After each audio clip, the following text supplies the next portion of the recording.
I do my best to be fair with people. I'm not perfect at it, but I try, you know. And sometimes the fairest thing you can do for a person is be honest with them. Like, so how many people do you know in your life who are suffering because the people around them let them live in delusion? You know what I mean? I've had to sit friends down and be like, listen, you're gonna have to date who like you.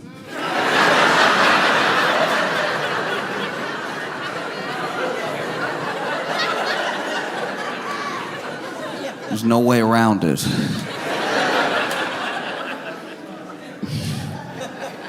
Sometimes the nicest thing you can do for a person is be honest with them. And if I'm being honest, I feel like Donald Trump might be having one of the worst weeks of his life. This is very, very bad.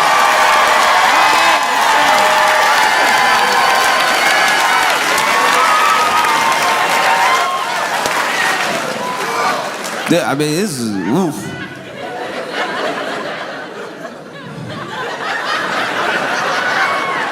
I've watched people have bad weeks. I've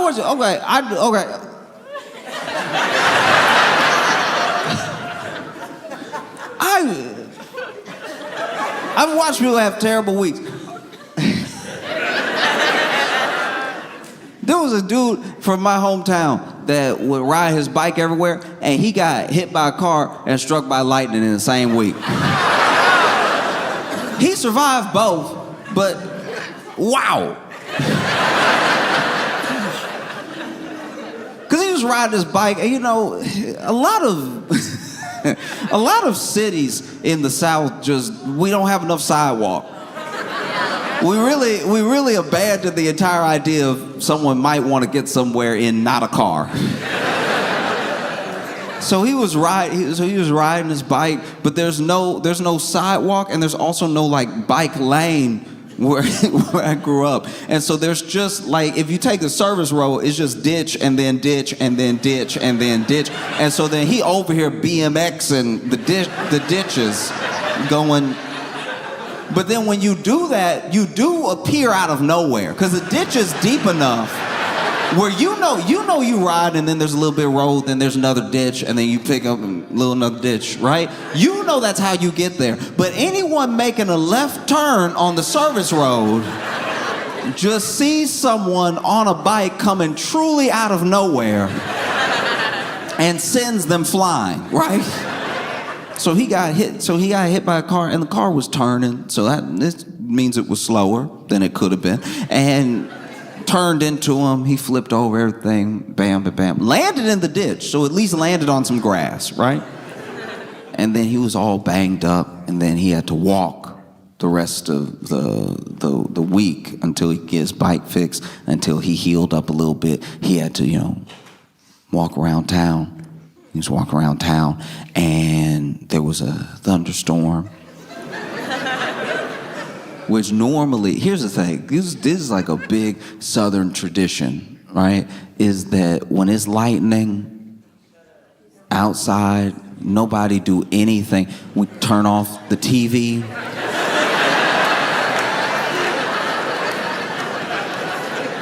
Turn off every appliance. Unplug it. Turn off everything. And don't move. I know you inside, don't move. That lightning see you moving from outside, it might want to come visit, all right? Don't move, stop. Be still where you are unless you are moving to unplug something or turn something off. In fact, lay down on the ground so you can be grounded. And sometimes you'll tell people, like someone will like not be from the South and they'll come over and it'll be a lightning storm and you just start turning everything off and they're like, what are you doing? And it's like, oh, okay, you can play with the Lord if you want to, but...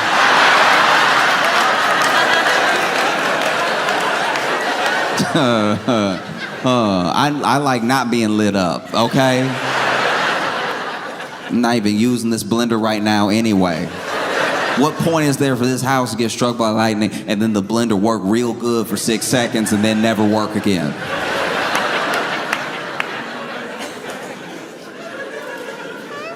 And so he was walking out in the thunderstorm, and to be fair to him, it was like, what was he supposed to do? I guess lay down. But like, what was he really supposed to do? So he's walking, making his way and everything, and up off ditch, and now he can watch for cars a little easier because he's on foot and stuff, ditch and everything. And then the lightning hit him, right? And it hit okay, the way, I never been hit by lightning before, but the way that it hit him, he did, this is what I'm told, I was not there, but the way the lightning hit him, he did bounce. And I don't know, I didn't know that was possible. I didn't know that could happen, because it didn't seem like being struck by lightning was a buoyancy thing. But yeah, like he basically got hit by lightning, and then he didn't bounce high. It's not like he bounced like a basketball up, but he basically, lightning, boom, and then he went up a little, and then he hit the ground all hot. Charred. And then he had like a scar along the body and everything because struck by lightning. It survived. I've never seen personally somebody get hit by lightning and then get up. I wouldn't. If I got struck by lightning, I'd be like, y'all, you know what?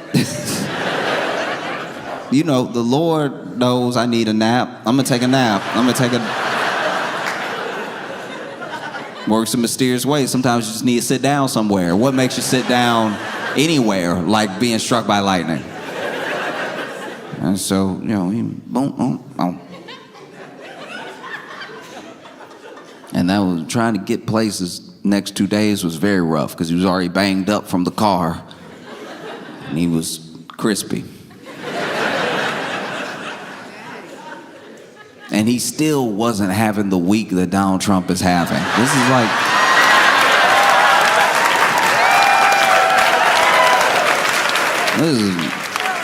is very bad. All right, in case you're not familiar, Donald Trump, the president was, like minding his business, trying to enjoy the government shutdown ending, right? Which should be, that should be a good day.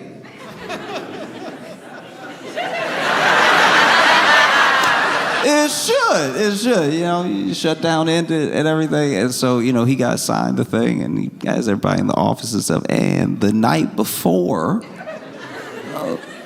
looks like the House Dems released these 3 emails that were from Epstein's estate. So it's different. It's different from like if something was subpoenaed and stuff. It's not like something that was like sealed and then is being released. This, I think, works differently where it's just from the estate, right? And so then they release these 3 emails, and the 3 emails are not, they're not Epstein talking to Trump. They're Epstein talking about Trump.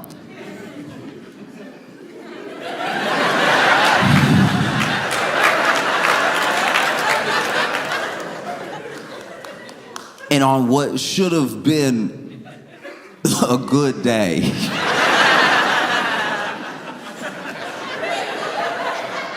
All right, the best way I could describe what happened is I went to a birthday party, and at this birthday party were a bunch of different friend groups. I shouldn't say a bunch, like 2 friend groups, but I don't know if you've ever had this in your life where you have this person who you're friends with who has a bunch of friends, and then you have this other person you're friends with who has a bunch of friends, but it's enough people in general, whether it's because of school or because of work or whatever, it's enough people in general that the people that know them, eventually there's an overlap of people who are friends with this person, but hate each other. They hate each other, or they hate the other friend, but they're part of this friend group, hate the other friend, right? So I was at one of those birthday parties. I was at a birthday party for someone, and the person who hated him the most came to the birthday party.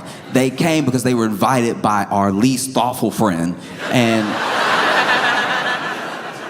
so having no awareness, least thoughtful friend invites them to the surprise party. And so then we're all like, hey, surprise. And they see this person and they were surprised. And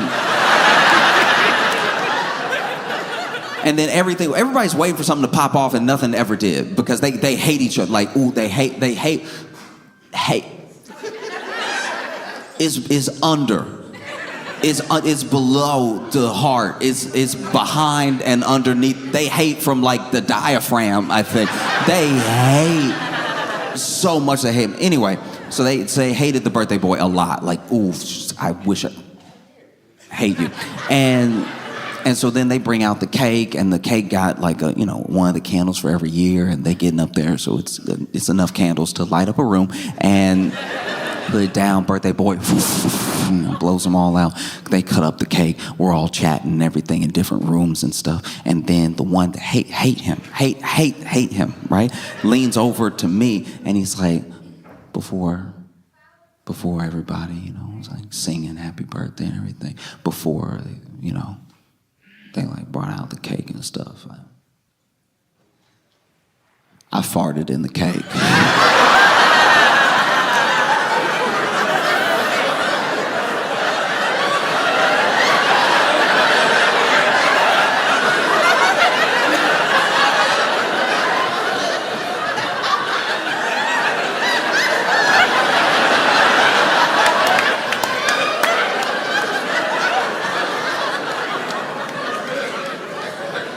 In my head, I was like, in?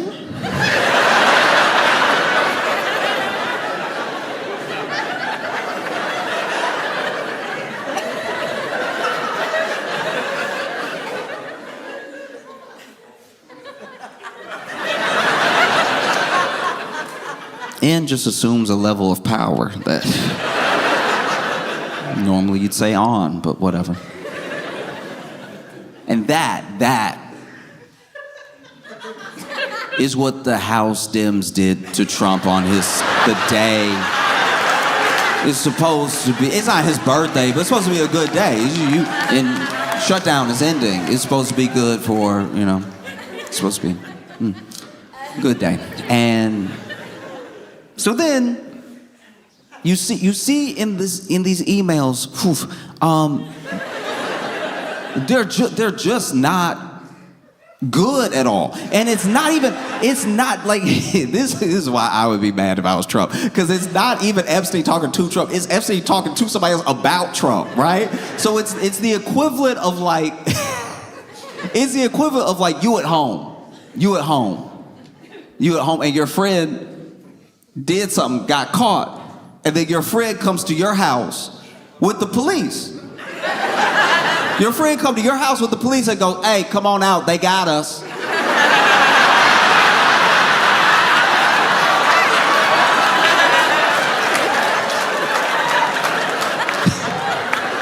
What do you mean us? I was at home.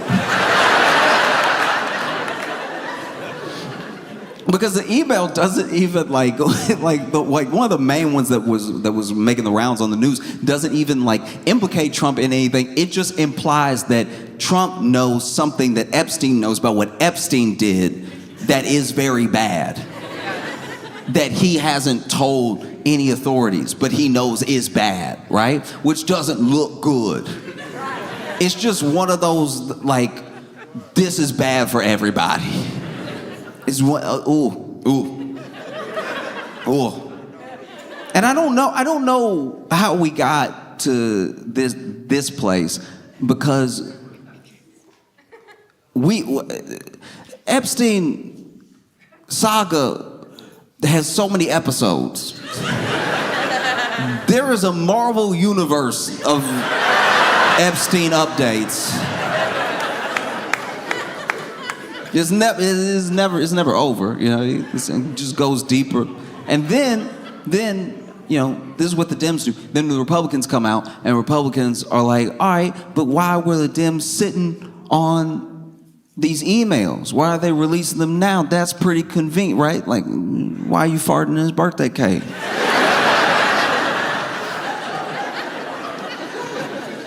And then, I suppose, to try to show transparency, to try to be like, we're actually the party that wants to get to the bottom of the Epstein thing the most, the Republicans release 20,000 pages. 20,000 pages. I don't know if I've sent 20,000 emails in my life. 20,000 emails, these pages of Epstein talking about everything, talking about Trump, talking about Larry Summers, talking about it's so much. It's so much it makes you wonder, whoa, why 20,000? It almost felt like they were like, you know what? Release 20,000. People don't read.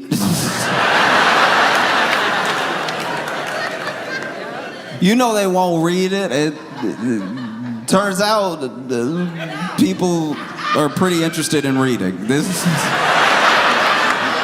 turns out if it's an interesting enough novel, people will dive deep into the reading.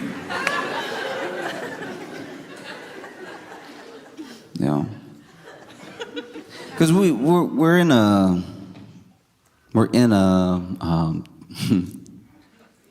stressful time where it doesn't feel like things fully matter.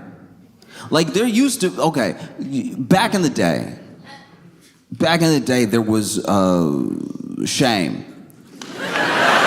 So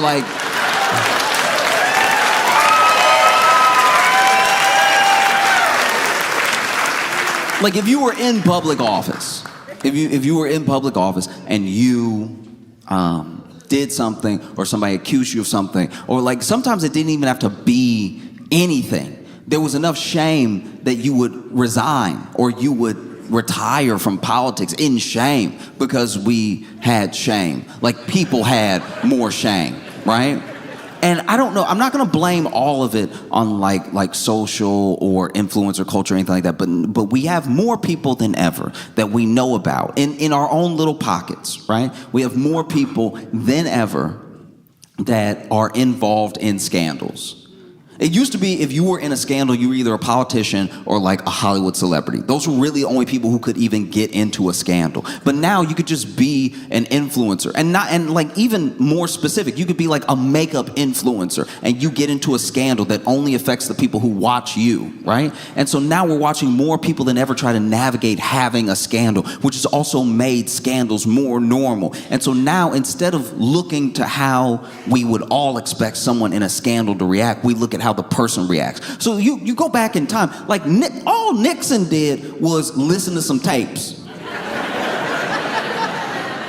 When you really sum it up, it's yes, the spying and the blah, blah, blah. But it's Nixon himself, just Nixon, listened to a garbled tape that was of no consequence, really. It was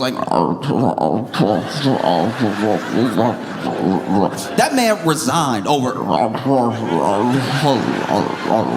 And I know he did plenty other stuff besides. I'm just saying, the thing that when we think of Watergate, when people even really think about what Watergate is or what it meant to people, it was the scandal of the government spying and how the opposition treats each other and everything like that. But when you really look at Nixon, I'm not taking up for Nixon at all. I'm literally just saying that when I watched the documentary, it sounded like he resigned over.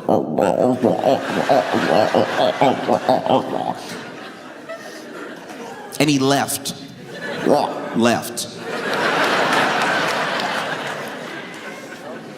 And now there's a scam. There's something happening. And obviously everybody puts it on Trump specifically, and he is our version of it, but it was happening all around the West before this. It was bubbling up. Everything does not revolve around this man. There was something that was happening in lots of different places where politicians were realizing how much they could stress test the trust of the general public, right?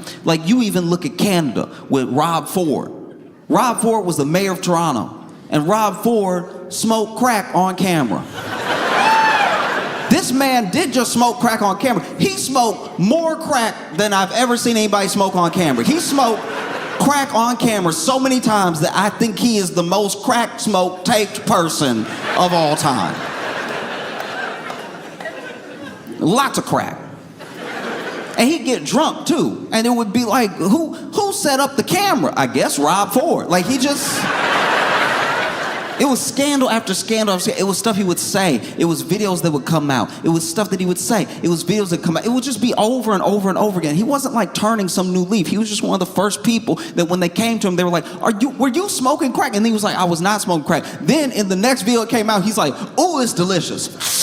Like it, I can't tell you how much crack he was smoking. And just never seen somebody smoke crack like it was candy, right? And like, this is okay. Look, maybe this may be wrong of me, but when I was watching the documentary about him smoking the crack and stuff like that, before they revealed that there were tons of crack tapes, like a ridiculous amount of crack tapes. I don't know if anybody watched all the crack tapes. He has that many, right? But before they revealed that he actually did smoke crack, when he was denied smoking the crack, I was like, I don't know if this dude did this. Like, sure, he's like brash, and sure, he's like, you know, this like wild character. I definitely believe he was getting drunk, and they even showed a video of him drunk. I didn't believe the crack because I had never seen, do you know what I mean? I had just never seen such a heavy set crackhead. You know what I mean? Like he would.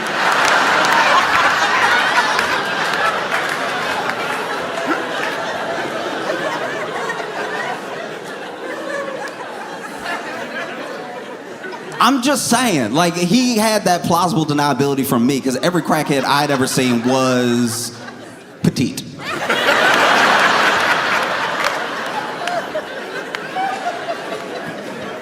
know what I mean? Like, I'm all right, fine, whatever. Some of y'all being weird, but you know you've never seen somebody smoke crack and have a cheeseburger. That is not something that happens within the same 5 minutes. No one has crack for dessert.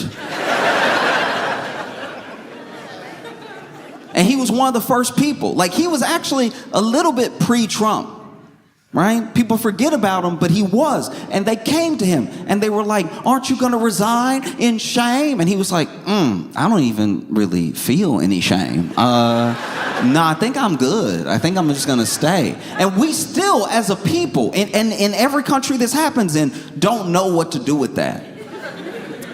We don't. We, like, that happens, and we're like, oh, I thought you would have some shame. And Rob was like, no, I don't have any shame. I have crack, and it's delicious.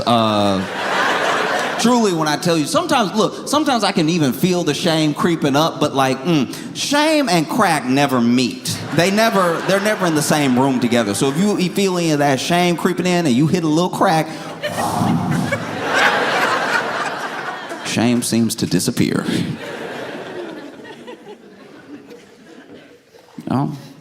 Because now you even look at like, with like influencer culture, there used to be this thing, like let's take it all the way back, right? Let's take it all the way back to maybe like the 80s or 90s, where if a tape came out of you in some sort of lewd act, it was immediately shameful. It was like immediately the thought process around it. I'm not even saying whether or not that's right. I'm saying that's what people did. Okay? And now you fast forward to today, and something will leak. Maybe someone's nudes leak, maybe a video of them leaks, and then we wait for the person to react to know if we feel shame for them. Or if we try to shame them. It's all based off their reaction. We look to them to know what to do next. So if something happens, if a tape goes out, if some nudes leak or something like that, and the person's like, oh, yeah, that's what I look like. We're like, oh, okay, all right, wow. And not across the board. I'm just saying that becomes the sort of general understanding. But then if that person's reaction is, oh no, you saw me naked. We'll be like, oh, we did.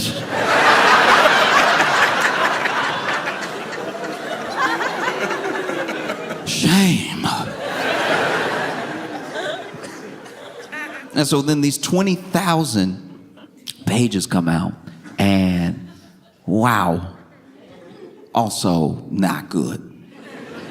Not good at all. Because it's not just Epstein implicating Trump in like other meetings, other times they hung out, other things, other. It's also like Epstein talking real nasty and bad about Trump.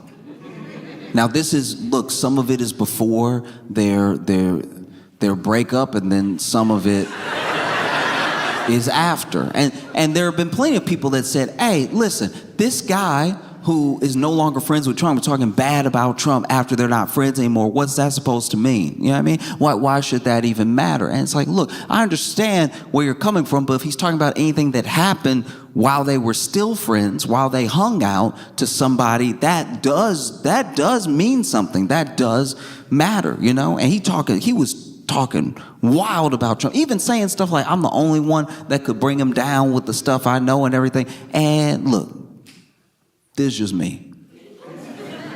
Just me, all right? I'm not friends with Epstein, glad I wasn't, okay? But I'm just saying, if it was me and Epstein was talking this reckless about me over email with all these people, I'd probably be very upset. I'd get very mad. I'd probably get mad enough to kill him in his cell. I'm not saying that is what happened. I'm saying that's what I might do. Me. I'm saying that's what I might do, but I'm petty.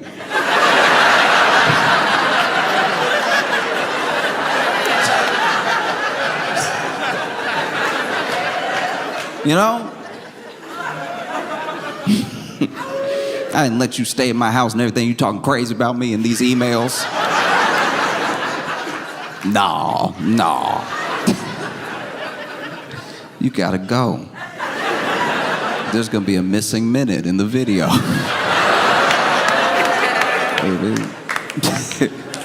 Because that's also what's wild. That's where we left off, you know? Remember where we left off where there was they released the video and it was hours long and it was missing the most important minute it could miss? Yeah. Remember when there were like no files? Remember when Pam Bondi was like, look, there's no files. Don't listen to your memory.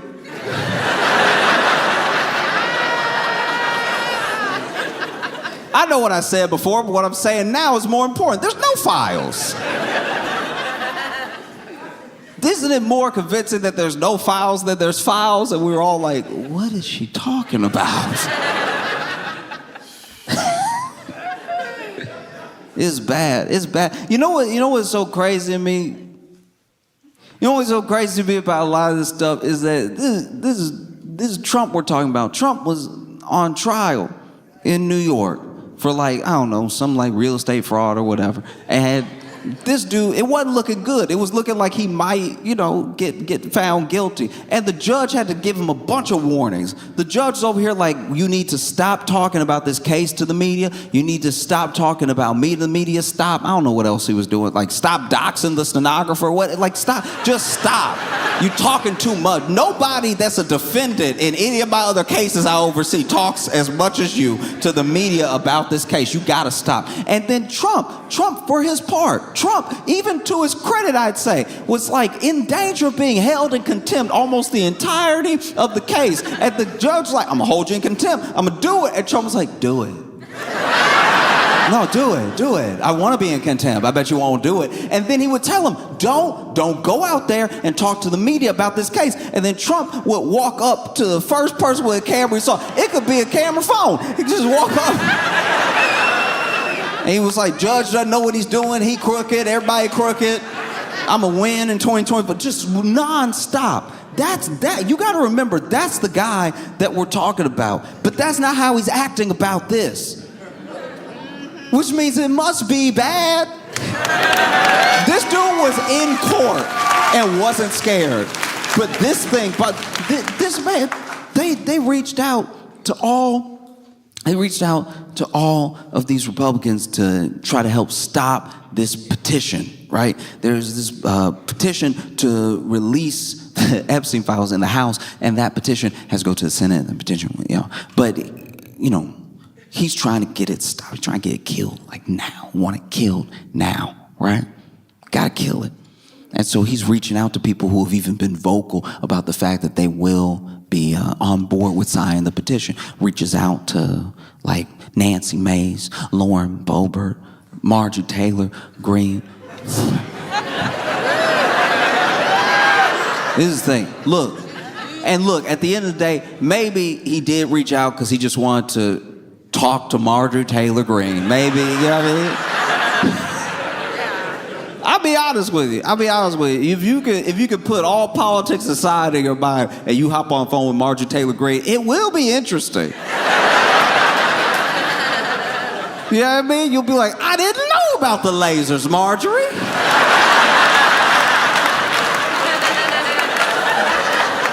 If I was ever on the phone with Marjorie Taylor Greene, you know what I would do to keep her on the phone?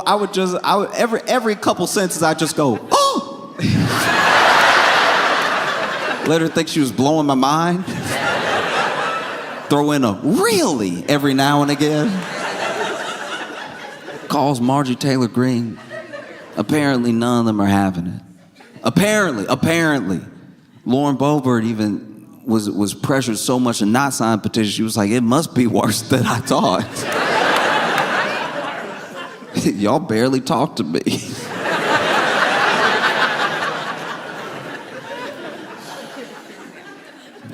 Marjorie Taylor Greene, she didn't put her foot down.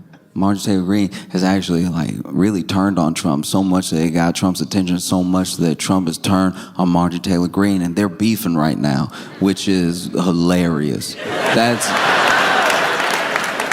is so funny. The idea that Trump is over here being like, y'all know Marjorie Taylor, he's over here calling her a lunatic, calling her crazy, all this stuff like that. The fact that Trump is over here like, Marjorie Taylor Greene crazy, and we're like, we know.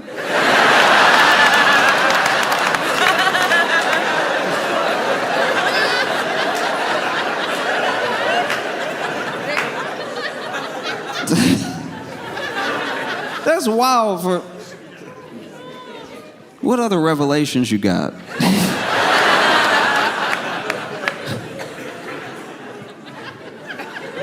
Did you know Hannibal Lecter wasn't a good guy?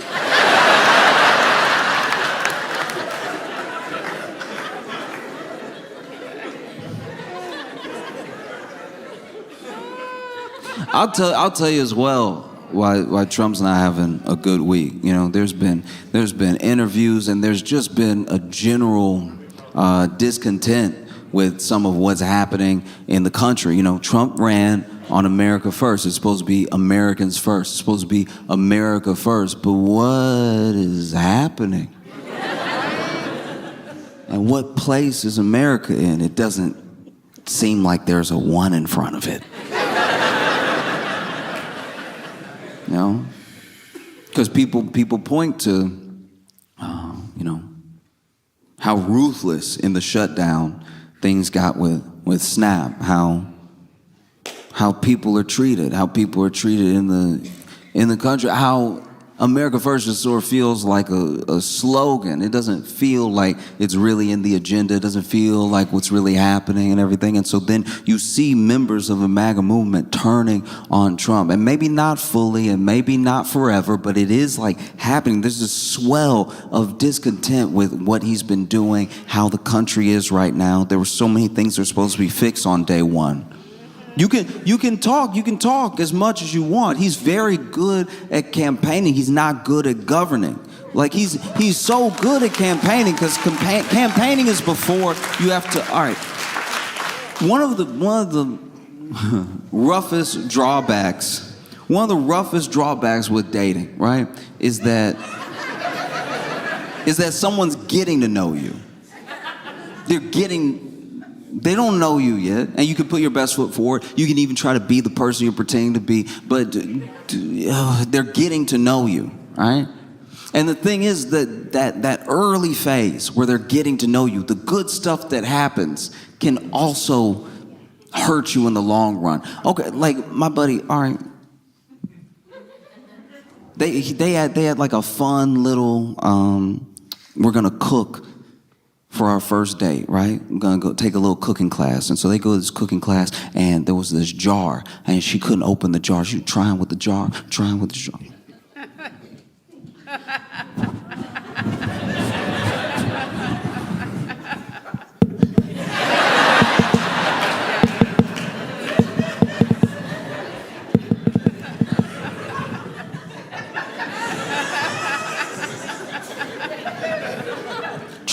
jar.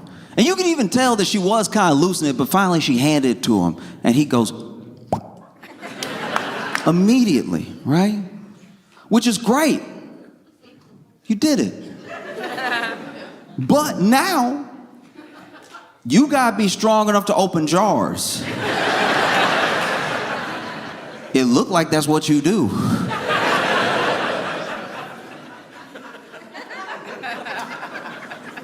No. Ooh, you gotta watch out. Some of the stuff that happens that first time, you in trouble, man. You in trouble if it's the first 3 dates and y'all get into something scary happens. Maybe somebody even tries to mug you or something like that, and you win the fight. Oh, I hope you weren't just lucky. I hope you weren't just lucky, because now my man fight, all right? She gonna tell everybody her man fights. She might even start a couple fights for you. Oh, you want my man to come over here and handle you? In the back of your head, you're like, look, the mugger slipped in a puddle. I mean, I just grabbed the purse back. That's all I did. And like dating to being in a relationship is like what campaigning is to governing. It's wild even to watch some people's reactions. There are some people who have some truly insane and disgusting reactions, or just reactions that are meant to confuse. There are so many people that are like, why didn't the Dems release all this stuff years ago when Biden was president? And it's like, all right, this is the way that records work. There are some things that you could just release outright, like things that maybe you get from an estate or something like that. But then there are things that are part of an investigation, which as long as that investigation is going on, as long as that court case is going on, you can't just release those things to the public. Now that some of these things have been set to rest now, like, you know, obviously like Ghislaine is in jail and everything. And then there are other parts of documents that get redacted, either because they're part of a potential ongoing investigation, or it's to protect the name of a survivor of the abuse or something like that. There's all these different reasons that you could have for when you release things on whatever schedule. But even when people make that sort of argument, I'm like, wait, I can't tell. Are you mad that they are released? Like, what I don't even know what that's meant to accomplish. Why didn't the Dems release it sooner? It's like, all right, it's out now. Isn't that what we're talking about? That's insane. That type of logic would never hold up in like court. You'd never be able to go to court with like, look, if the police care so much, why didn't they catch me sooner?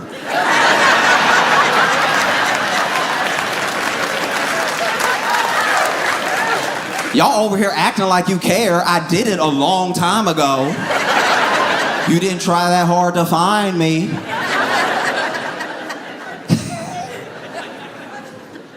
Oh. You see so much of this stuff happening, and you're like, wow, every day he try to move on.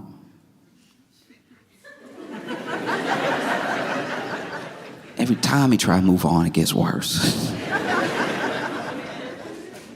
20,000. And 20,003 emails.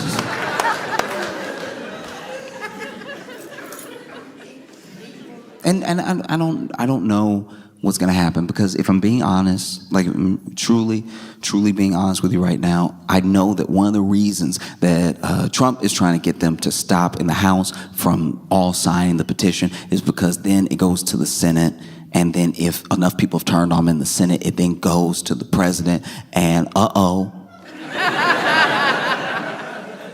he is the president, which means he would have to, and we stopped electing people with integrity a long time ago. So like I don't I don't expect, like truly, I don't expect Trump to sign something that is basically dry snitching on himself. I don't think that would happen. Dry humping. Dry humping. But I will say this, I think that there's a very slim chance that it's like Trump's gonna go to jail, or that this will be enough for everyone to turn on him and then just kick him out of office or anything. This is one of those things that is very bad. It's a very bad look. He's panicked about it. People are speculating why he's panicked about it, but it's not the thing that's gonna make him sort of like Nixon up out of here. I'm just being honest with you. And I think that it's easy to forget in all of these different chapters and all of these like extra extensions to the saga that is the sort of Epstein files, that there are real people. There are survivors of Epstein, there are survivors of Ghislaine, that are survivors of all of this abuse and trauma that deserve justice. And the thing that we can do, the thing that we just personally can do, is keep that in mind and hold the people that represent us to account. Let them know that we'll be looking at them for what they do consistently, that we'll be bringing it up, that we won't let it go away. It won't be over just because it falls out of the news cycle. It will not go away. It won't be over. And I think the only thing that we can do as individuals, but collectively together, is just keep farting in his cake as often as possible. Chattanooga, y'all been fantastic. Thank you so much. I appreciate you.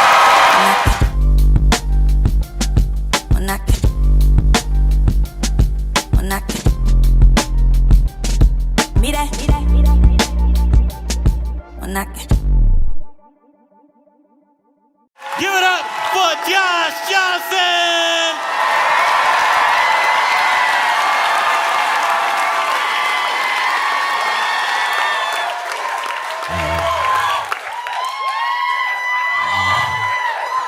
I try to be an optimistic person, I really do.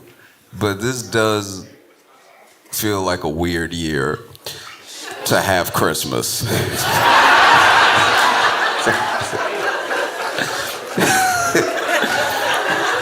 This feels like the type of year where you gonna go to bed December 24th and wake up and it's December 26th. You know what I mean?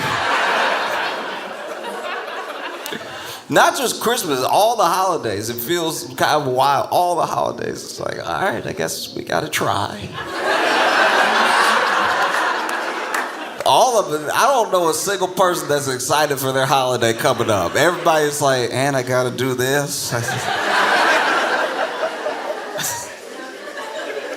No, not at all. I try though. Try to bring some joy back, some whimsy, I've been going to the mall in every city that we've been going to. If I can make it to the mall, I go to the mall. Y'all remember the mall? It's like Amazon with rooms.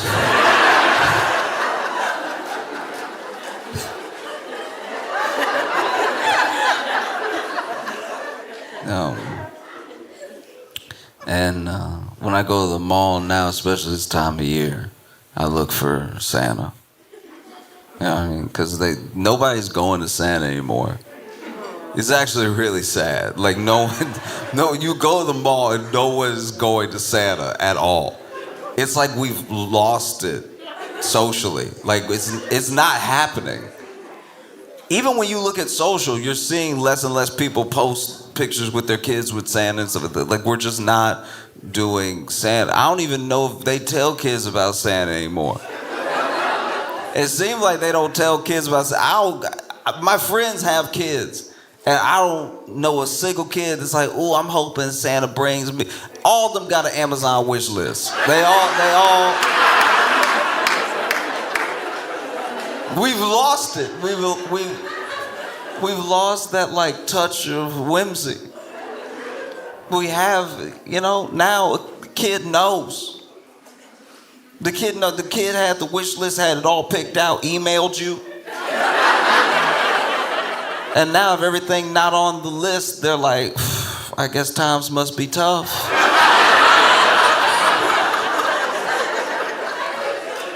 Like the thing, this is what Santa did for our parents, right? Santa was this little gap where like some real magic could happen. You came up with your list, right? And you were polite, because Santa's a stranger. You don't want to come off greedy. And so you would write down a few things that you would love for Christmas. You would even scratch stuff out. People would pour, like kids that I knew would pour so much attention over, they would stress over their Christmas list. They would go over and over again, they scratch stuff. I know I actually want that. You see this little piece of paper, by the end of the day it was unrecognizable. So many scratches, and then writing over and then scratching and then misspelling, and now you gotta rewrite it, because what if you misspell it and Santa doesn't know what that is? You know? And so you would write this letter, and then your parents would be like, we'll mail it to Santa for you. You're like, thank you so much. You already doing a lot. That trip to the I remember my mom was like, I'll send this to Santa, and I was like, you really a saint, you know that? Like, you are, because you knew I wasn't gonna make it to the post office on my own. Like, you really doing me a solid right now. I'm gonna go back to playing with these blocks, but I won't forget this. You a real sweetheart, you know, truly. And then Christmas would come, and the presents were wrapped. And even if you stayed up, there were a lot of parents out who were too crafty. You couldn't catch them, you know? Yeah, you'd think you were staying up too. You would think you were like, I better go to sleep, because if you're awake, Santa won't come, which was kind of true.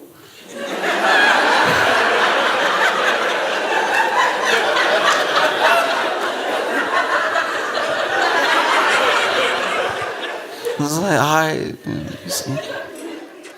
okay. And then, you go to sleep. I remember one time I went to sleep. This was Christmas Eve. Went to sleep. Woke up middle of the night. I was terrified. I was like, he gotta know this one not my fault. Like, he gotta. And I woke up because I needed to go to the bathroom. And so I was laying in bed, and I was like,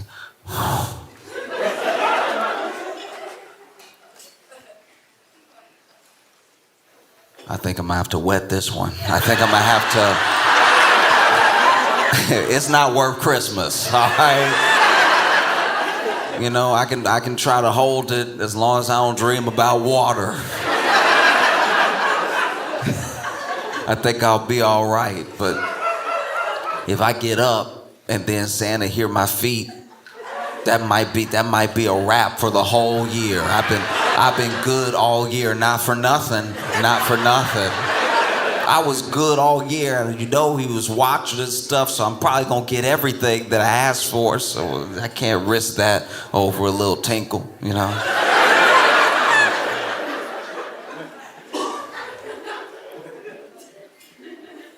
And so then Christmas Day comes. Wow. Christmas Day is here. You wake up excited for Christmas, but even more excited that you see sunlight. It means you can finally pee. And so you bust out of the bed and you run to the bathroom, and the door is closed. Someone's in there. And you're like, all right, I've waited for hours. I guess I can wait a little longer. They come out of the bathroom. They're like, Merry Christmas. You know, there's no time. All right. You rush past them, slam the door. You come out, After you wash your hands, you're like, I'm sorry about that. All right, I've been dealing with a lot.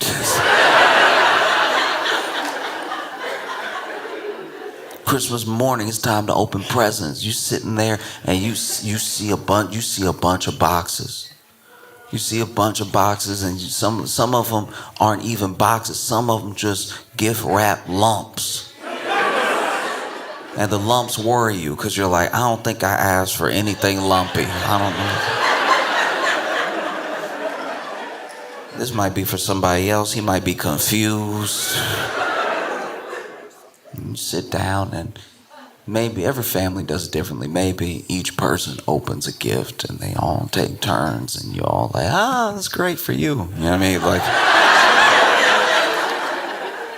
or maybe you get to open all yours and someone gets to open all theirs and everything. And I was the only child, and I was the first grandbaby in I think a decade or something. So it really was like my mom, my aunt, my dad, my grandma, my grandpa were all in on Christmas for just me. I was so blessed that they really were excited to see me open these gifts. I didn't have to I never had to fight for that sort of attention or anything. They were very excited to see my reaction, right? Which is a blessing, and let's just call it a double-edged sword. Because now, without me realizing, there's a bunch of pressure for me to like every gift because each gift was from one of them, you know? And so I started opening gifts. And, there were some years where I was very blessed. I had a bunch of gifts, some years where I got a few gifts, but they were exactly what I wanted, So I started opening gifts, and maybe my grandma would hand me one and be like, this is from Santa, I'd be like, all right.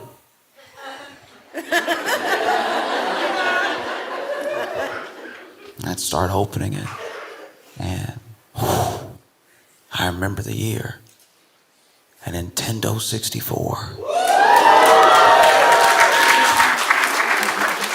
I didn't know how unproductive my life was about to get. I didn't know. I was about to have a rough year in math. Because they got me an N64 and they got me Diddy Kong Racing. A true N64 classic. I didn't know it at the time, but I was a part of history. I would lose thousands of hours like many children to a game where you could either play as a plane, a car, or like a little hovercraft tubing thing, which really didn't make any sense. Love that game so much. I played it for hours Christmas Day. And then, I didn't play it right away. There were other gifts to open. This was a beautiful Christmas, right? I remember I got handed one of the lumpy ones. It also said from Santa, right? And I was like, okay.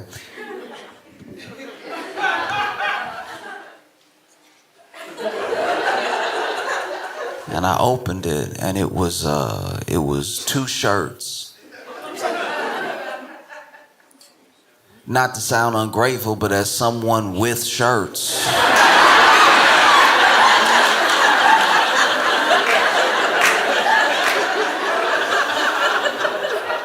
I was like, ooh, okay, wow, and it fits me just right.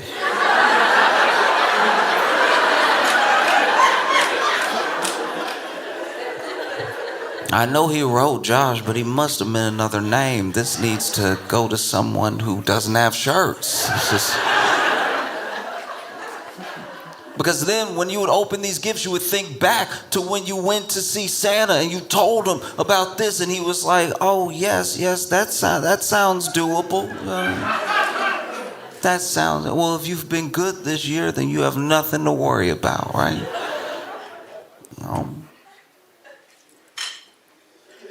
And then you would think back to that thing when you open the gift and you're like, oh, this is what he was talking about. He said I didn't have anything to worry about and my man came through. You know? And then, you know, as the years pass, you know, you find out. You find out, and like Christmas, it doesn't necessarily lose its magic. It just morphs into a different thing. Because one thing that my family would do, I don't know about anybody else, because there are some families where I completely understand. I really don't judge how you try to enjoy the holiday or raise your family, but there are some people that I knew growing up who Santa didn't come to their house because their parents were like, no, I got it.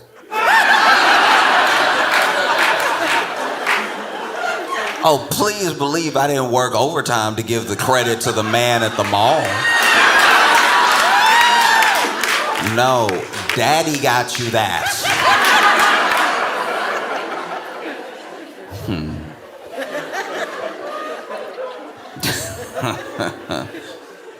I remember one time my friend was my friend's dad was talking about it, and because he had said something about like, but what about when Santa comes? That's like all I heard in the conversation. But what about when Santa comes? And he was like, Santa work 1 month out of the year. I work all 12. I'm handling it. You know?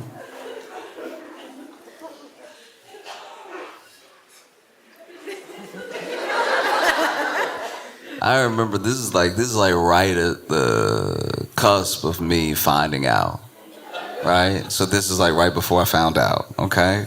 But I remember being like, I was still a kid. I wasn't like itty bitty. I was where you start putting it together. And because, I come from this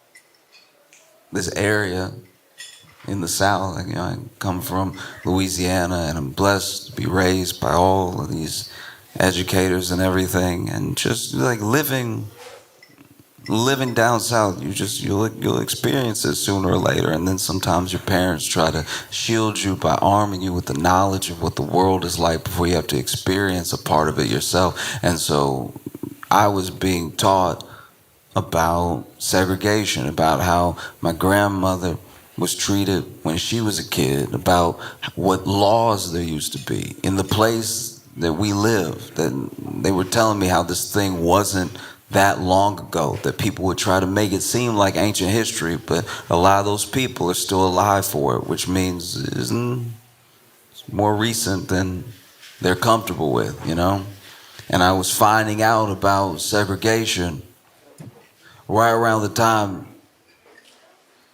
that I saw a black Santa and a white Santa.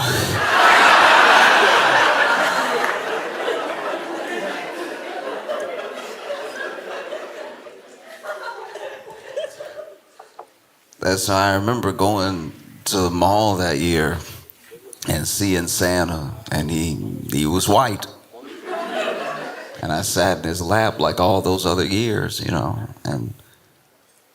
don't know, I was just thinking to myself as a little kid, I was just thinking to myself like, yeah, this is progress, you know what I mean? Like we always...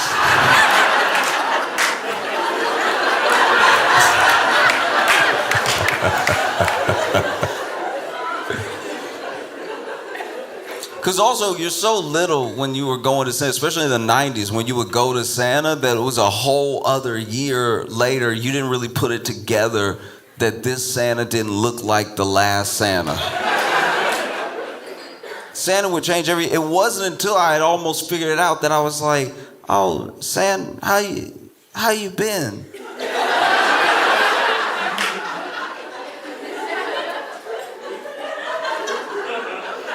This man's like, what do you mean? I'm like, oh, you just, you just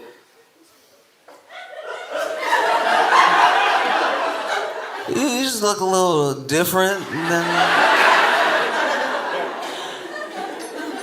Like, what different, how do you mean? And it's like, that was on him. That was like follow-up questions. It's not my fault anymore. How do you mean? I was like, oh, You don't know? And I guess if you don't feel different, you're not different. But yeah, last time you just had, a glow about you. You know what I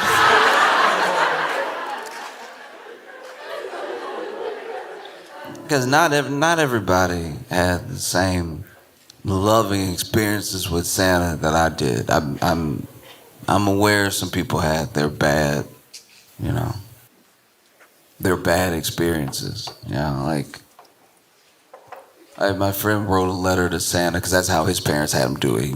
They were trying to teach him letter writing and penmanship and everything. They were like, you got to write a letter to Santa, and the letter to Santa has to be clear, it has to be legible, and you have to write it like a letter. Dear Santa, say exactly what you want, and make sure you sign off sincerely yours, your name, right? Write a letter. And so he wrote a letter to Santa, and then he didn't get what he wanted that year, and he was so disappointed. That the next year, this is what they made him do every year. The next year, he wrote a letter to Santa again, but instead of making requests, this time he was just sort of airing his grievances.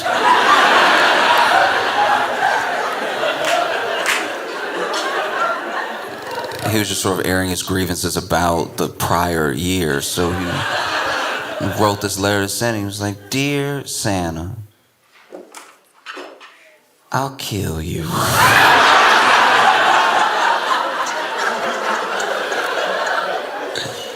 You think you can play with me?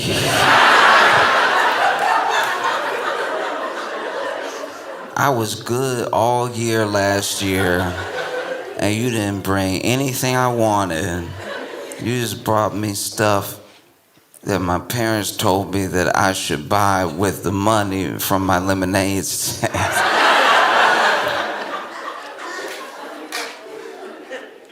How are you gonna take their side over mine? Thanks for nothing. Good for nothing. Santa. Sincerely yours, Roger.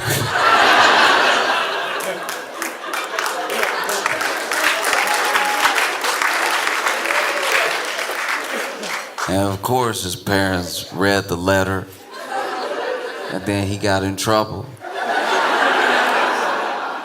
And he felt even more betrayed. He was like, you read my letter to Santa? Is there no justice? That was a private conversation. Over here meddling.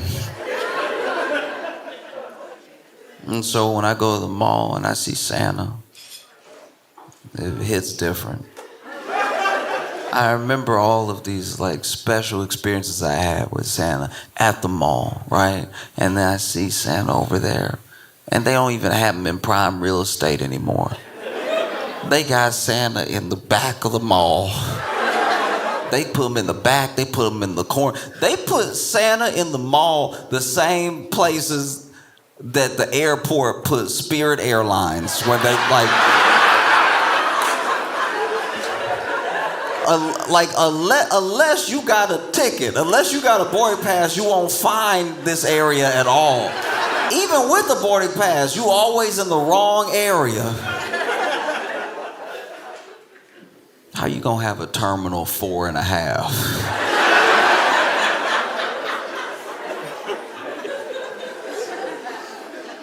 You know Spirit Airlines, it's the Waffle House of airlines.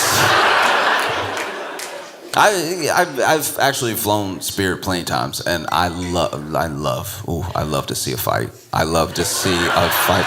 Because here's the thing. And I know Spirit gets a bad reputation because basically everything that is happening on other airlines is just happening on Spirit, but Spirit takes you to a place where you're willing to go to jail. You just you're ready. You know what I mean? You ready. And so a fight on Spirit Air, because I'll give you an example. I've seen a bunch of almost fights on Delta.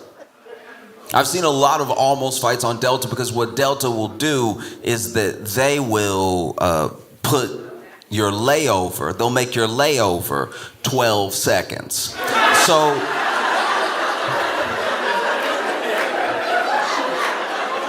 you'll leave, you did everything you're supposed to do. You got to the airport on time, you went through TSA, and then you board, and then you take off, and then you land. And you knew it because they did it on your other boarding pass. They were like, oh, the time that you're taking off is the time that you're landing.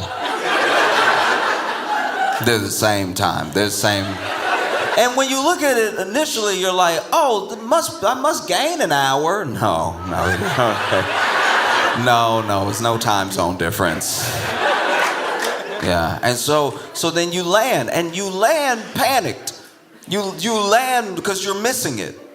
You land and you're late. You're already late. And so you want to get off the plane as soon as possible. And you will ask the flight attendant even, you'll be like, as you're boarding, be like, I have a very, very tight connection. Can you please make that announcement y'all make sometimes about people who, you don't have to say my name, like people who have tight connections, so that if people could sit and then let them leave first and everything, so they have a chance to make it. So they have a chance. You remember chances?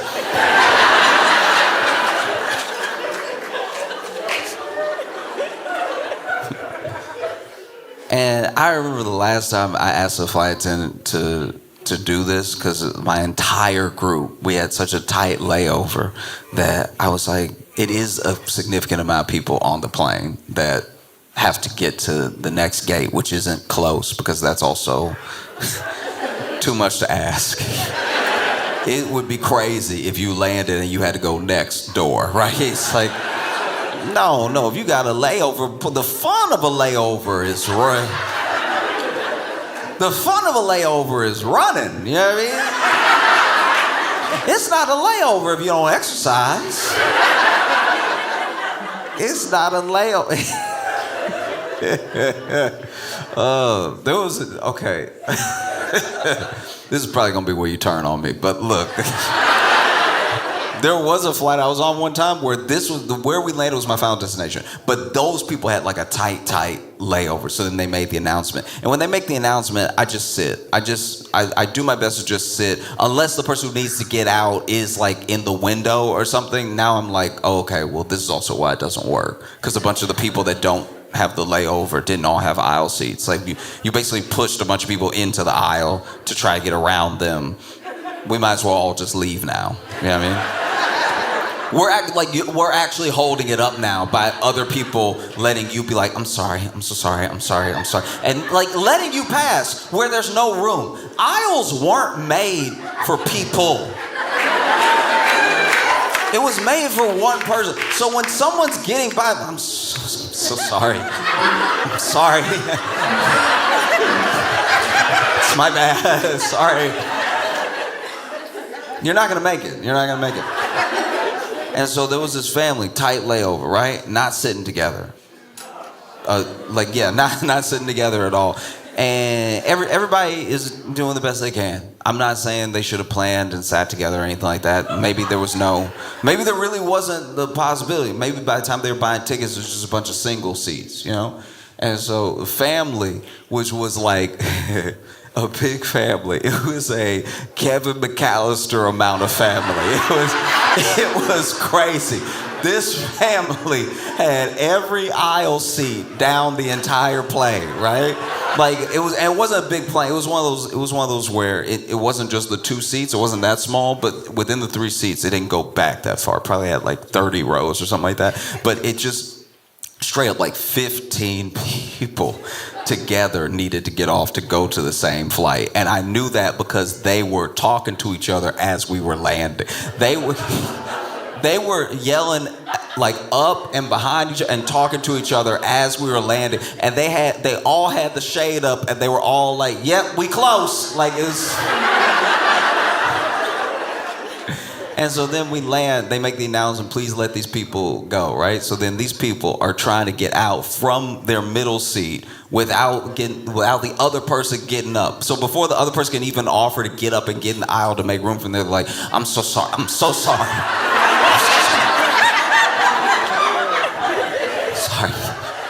right? If you climb me, don't say excuse me. If you, do you know what I mean? Like if you give me, if I'm sitting, I'm sitting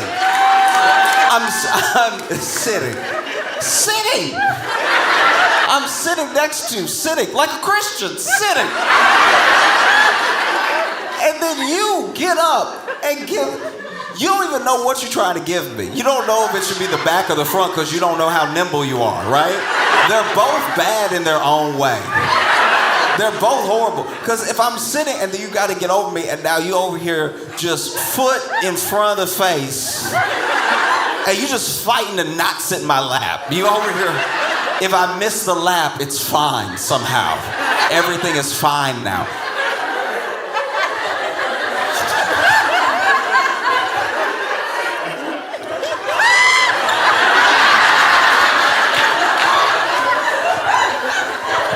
And I gotta sit there like that didn't happen. That's crazy. I don't know what's worse. I've had back and I've had front. Front is crazy, because front is a relationship.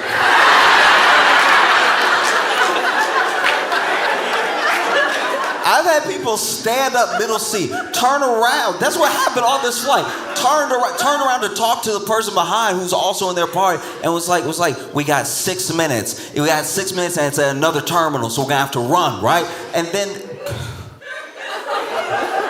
before I can even unbuckle my seatbelt, okay, I'm sorry. I'm sorry. I'm sorry. I'm sorry. I'm sorry. I'm sorry. I'm sorry. I'm sorry. I'm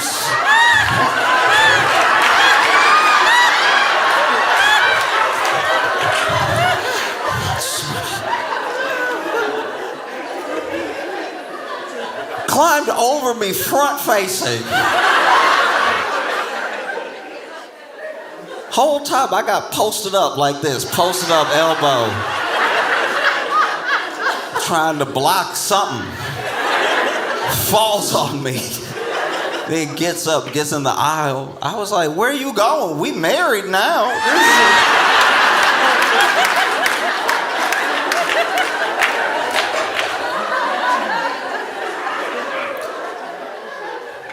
And so they were running, right? All running out and everything, because they all pretty much did the same thing. Some of them were nimble, some of them were like, you know what I mean?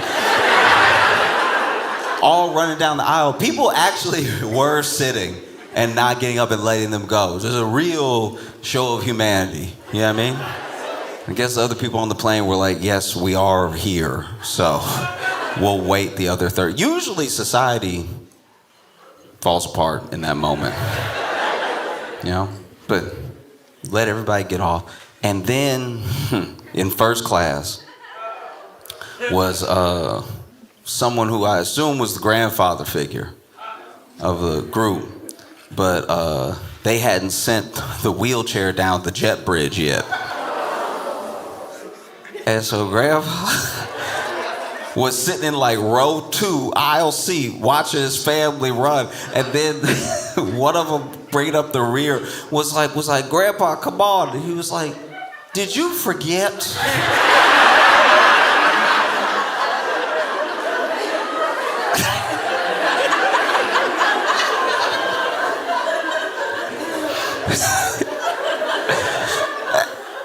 And you can see it's like, I don't know, this is me projecting, but it felt like a very like son-in-law situation. Like the way that Grandpa was talking to him, it felt like he married in, because this,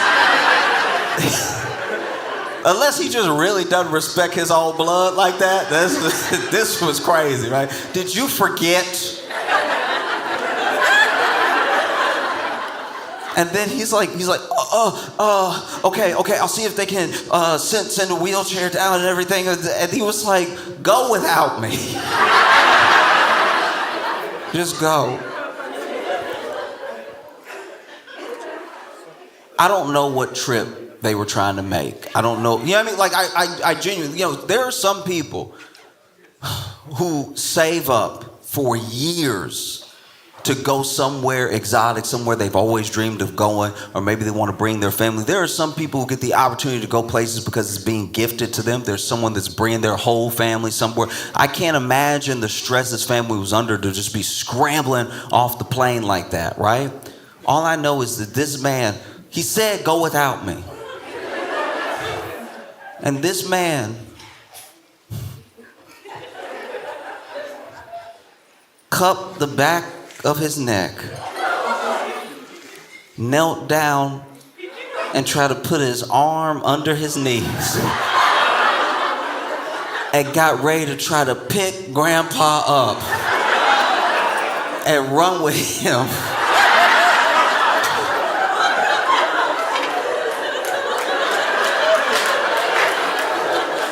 Panic is one thing, but like, never let panic give you confidence.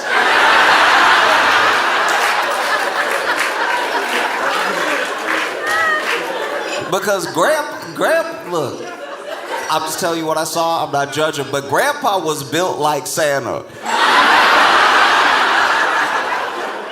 And bro was built like me. So the idea that he was gonna pick this man up and run down a terminal to a terminal in 6 minutes is a delusion. You have a spell on your mind if you think you're making it.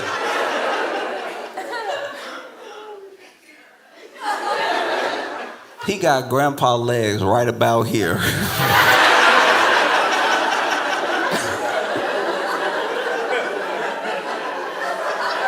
Grandpa over here. And we all heard it, they being loud too. Like, what are you doing?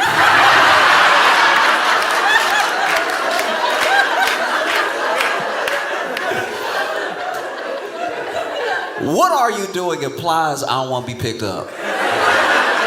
What are you doing? You know what he's doing. You grown. You know what he's doing. But what are you doing is your way of saying stop, right? And I don't know. He believes in himself. He's trying to make the flight. He bends his knees and gives it a shot.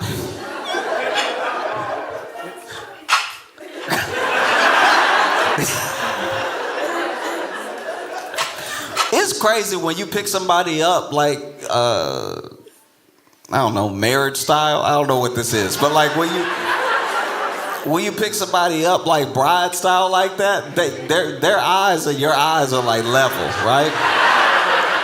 And so Grandpa over here.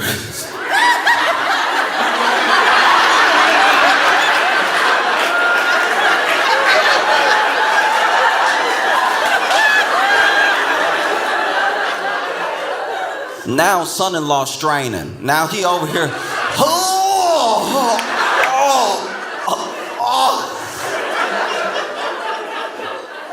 I've never heard somebody muscle tear through their voice. You know what I mean?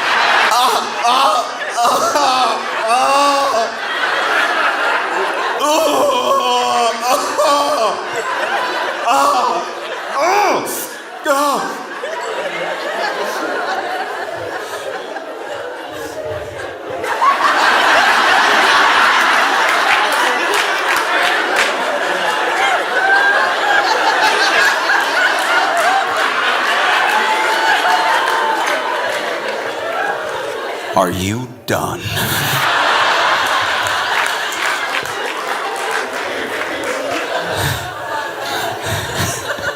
This man said, put me down. To be fair, he had never really lifted him up. Lower the legs down and everything. And then he was like, go. Son-in-law over here. They bring down the wheelchair. I have no idea if Grandpa made it or not, you know? I don't. I just wondered if like maybe a different airline would have brought a wheelchair faster. Maybe as an airline they only got one wheelchair, so then people have to share frequently, you know?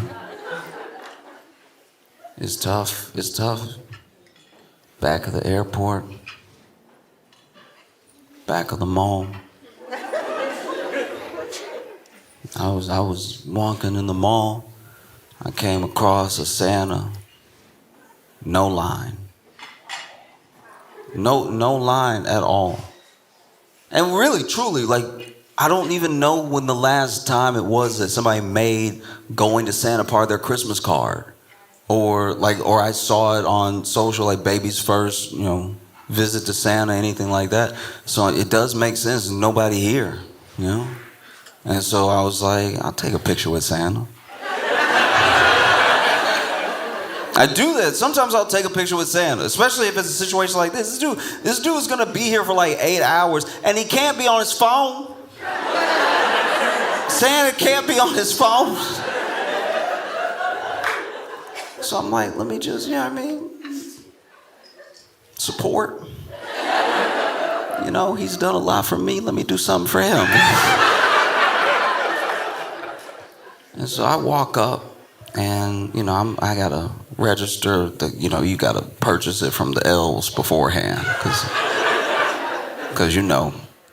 capitalism, right? So I walk up, and all right, I've done this a few times, right? I've gone to the mall, seen Santa, taken a picture with Santa, right? And how do I put this?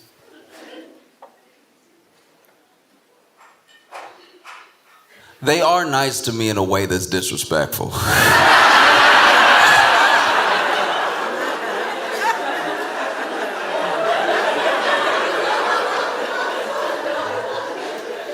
So I walk up to the elves, and I'm like, hey, I'd love to take a picture with Santa today. And they were like, what package would you like? I was like, oh, I'll take the digital package with like 2 printouts, right? And they're like, you sure you want to do it today? Because I'm going to be honest with you, that's not even the real Santa. No, for real, he like a low-key backup Santa. Like he's, real Santa got food poisoning. He called in sick, so they called him. But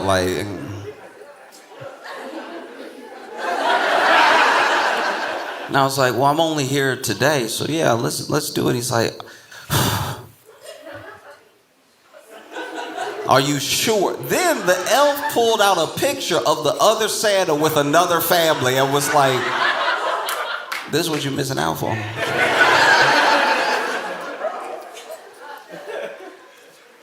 I'm not gonna lie to you, it was a better Santa. It was like, he had like a twinkle and everything. It was crazy. I don't know if he used Visine for that or something, but just,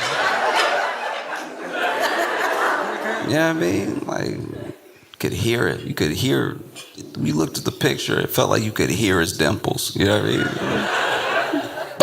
mean?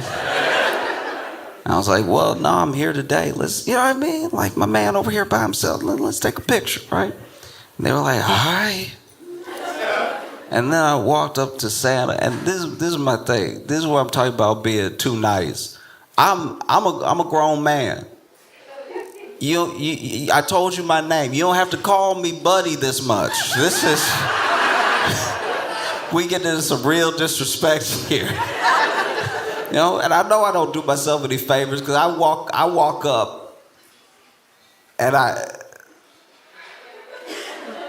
guess I'm not presenting like this is just gonna be a chill. I'm excited to see Santa.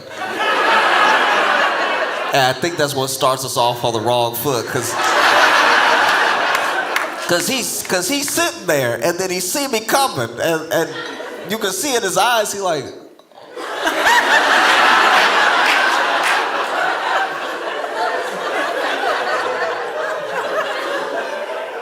What always hurt me is they look behind me for a family, and they.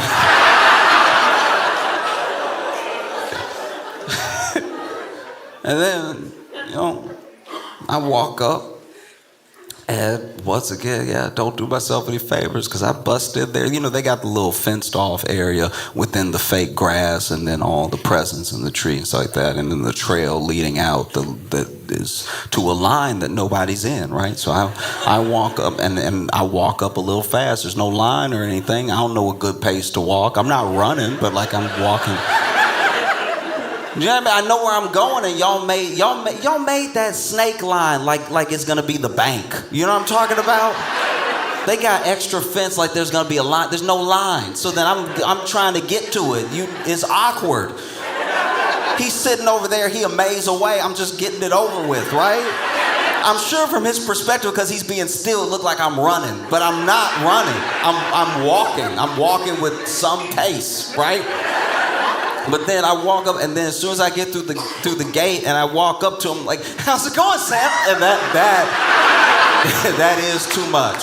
That now he doesn't know who he dealing with. Like now he extra nice because he's unsure.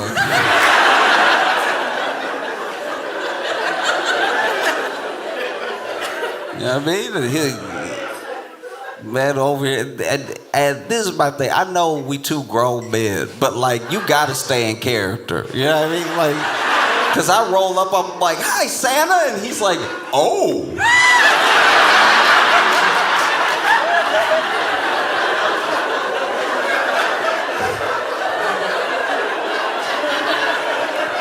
You are supposed to say ho, ho, ho. How do you do the exact opposite of your literal catchphrase? I'm like, "How you doing, Santa?" "Oh."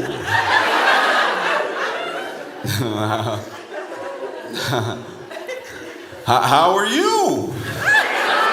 What's your name? And then I was like, "I'm Josh." And I know that by using my thumb to point at myself, I know that was a wild move. If you use your thumb to point at yourself, you probably don't do everything yourself. If you're using your thumb to point at yourself, you're probably 12. You're very proud of a certificate you just earned or something. It's like, "What's your name?" "I'm Josh." "Oh." There it is again. Why are you doing that? You know what I mean? And so, you know, he's sitting there, and it's a chair. There's a chair. There's nowhere else. You have to sit in Santa's lap. It's part of the experience. You do. And so the fact that maybe I seem eager, that's fair. I seem a little eager. And that's on me. I should be cooler about it. I should walk, you know what I mean? I shouldn't jump, you know? So. But yeah, I go ahead, sit in Santa's lap, and, you know, he even had the little like, yeah, like, he knows they built it this way. This is how you're supposed to do it, so that.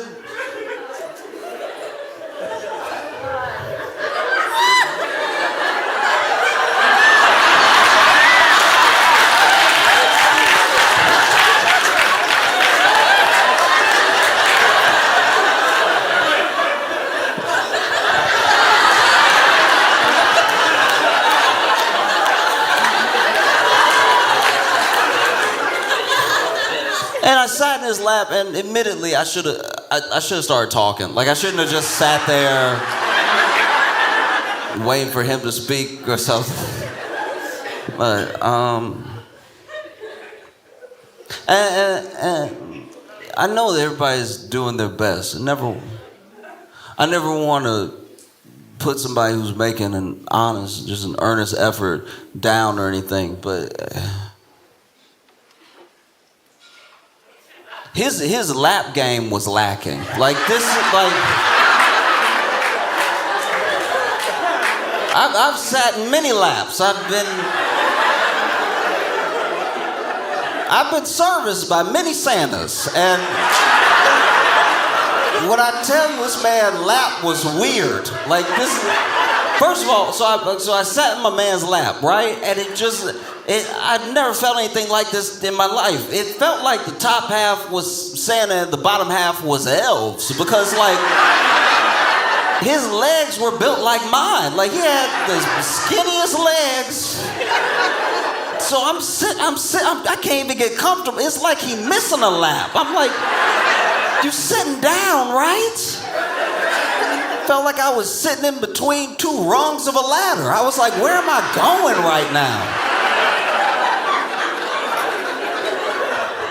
It was at that moment I was like, maybe I should have waited for the other Santa. Like he just, you know what I mean? Felt like his lap would have had more cushion to it, you know? And then he's like, well, what would you like for Christmas? And I was like,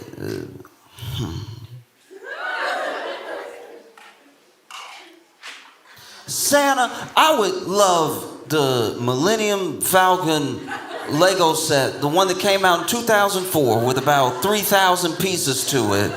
It's very hard to find online, and if you could get me that, that would make my entire Christmas. And I think my specificity hurt me here, because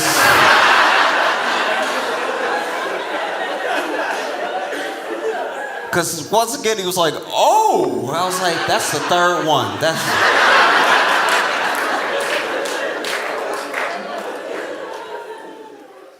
This man said, oh, ooh. I hope that works out for you.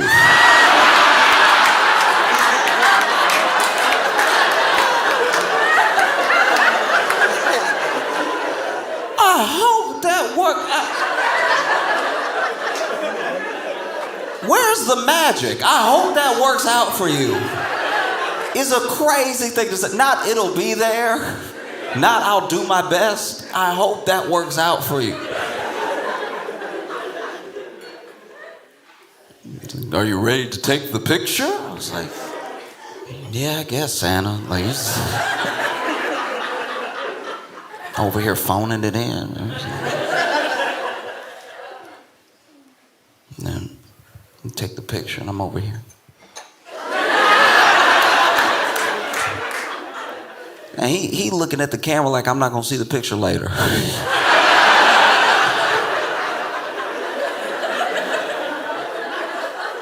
Cause I'm grinning ear to ear. I'm with Santa. This man.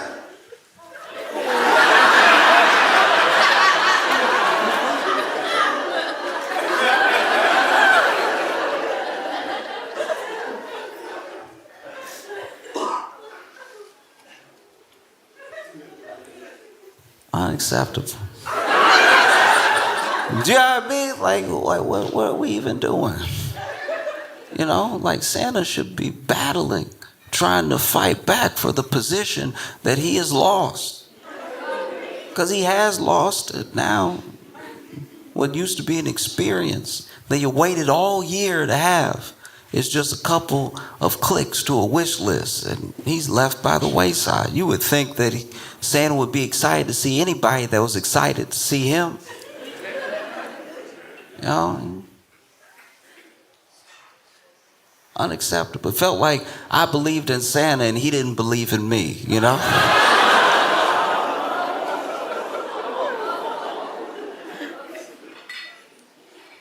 And so, you know, I get off Santa. Takes a second because I don't know, it was weird. It was like I was so sunken in to the cushion because there was no lap or anything that I was genuinely like over here.